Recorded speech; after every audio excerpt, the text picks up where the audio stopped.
Recep Tayyip Erdogan সরকারের বিরুদ্ধে টানা বিক্ষোভে অস্থিতিশীল হয়ে উঠেছে তুরস্ক।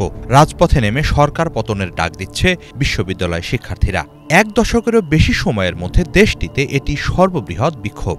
দাবানলের মতো ছড়িয়ে পড়তে থাকা এ বিক্ষোভ দমনে অনন্যোপায় হয়ে ব্যাপক ধরপাকড়ের পথ বেছে নিয়েছে পুলিশ। সার্বিক পরিস্থিতি নিয়ে গভীর উদ্বেগ জানাচ্ছে আন্তর্জাতিক মহল। অন্যদিকে লাগাতার চলতে থাকা এই বিক্ষোভকে সহিংসতা বলে তকমা দিয়েছেন তুরস্কের প্রেসিডেন্ট রিসেপ তাইয়েপ এরদোয়ান। বিক্ষোভকারীরা করুণ পরিণতির পথ বেছে নিচ্ছে বলে হুঁশিয়ারি জানিয়েছেন তিনি। এরদোগান বলছেন, এই বিক্ষোভের জেরে দেশ খুবই নাজুক সময় পার করছে। বিরোধীরা উদ্দেশ্যমূলকভাবে দেশকে অস্থিতিশীল করতে বিক্ষোভের আড়ালে সহিংসতাকে উস্কানি দিচ্ছে।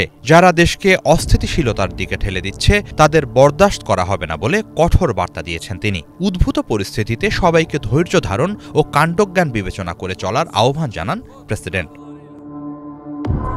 মূলত এরদোয়ানের প্রধান রাজনৈতিক প্রতিদ্বন্দ্বী রিপাবলিকান পিপলস পার্টি সিএইচপির নেতা ইস্তাম্বুলের মেয়র এক্রেম ইমামোগলুকে গ্রেপ্তারের প্রতিবাদ ও তার মুক্তির দাবিতে শুরু হয় এ বিক্ষোভ।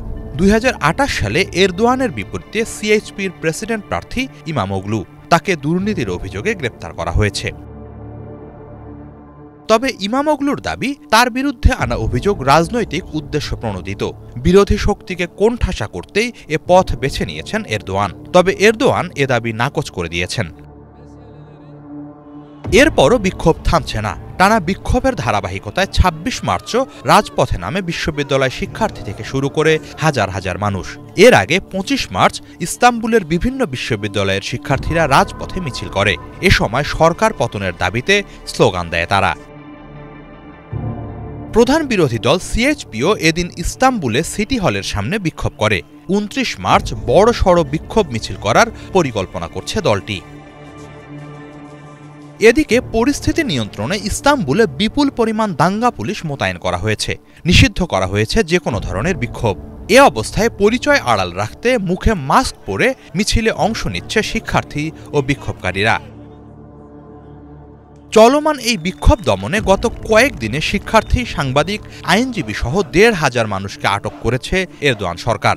এএফপির সাংবাদিক সহ ৭ সাংবাদিককে আটক করে পাঠানো হয়েছে কারাগারে। অন্যদিকে এই বিক্ষোভ দমনে পুলিশের অতিরিক্ত বল প্রয়োগ ও ব্যাপক ধরপাকড়ের নিন্দা জানিয়েছে জাতিসংঘ, ইউরোপীয় কাউন্সিল ও মানবাধিকার সংগঠনগুলো। সরকার যেভাবে বিক্ষোভ দমনের চেষ্টা চালাচ্ছে তা নিয়ে উদ্বেগ জানিয়েছে যুক্তরাষ্ট্র। ওয়াশিংটনে এক বৈঠকে তুরস্কের পররাষ্ট্রমন্ত্রী হাকান ফিদানকে এত সংখ্যক মানুষকে আটকের ঘটনায় উদ্বেগ জানিয়ে মার্কিন স্টেট সেক্রেটারি মার্কো রুবিও শান্তিপূর্ণ উপায়ে সমস্যা সমাধানের পরামর্শ দিয়েছেন। তবে আন্তর্জাতিক মহলের কথা সেভাবে কানে তুলছে না এরদোয়ান সরকার। হিজল জোবায়ের, বাংলা ভিশন।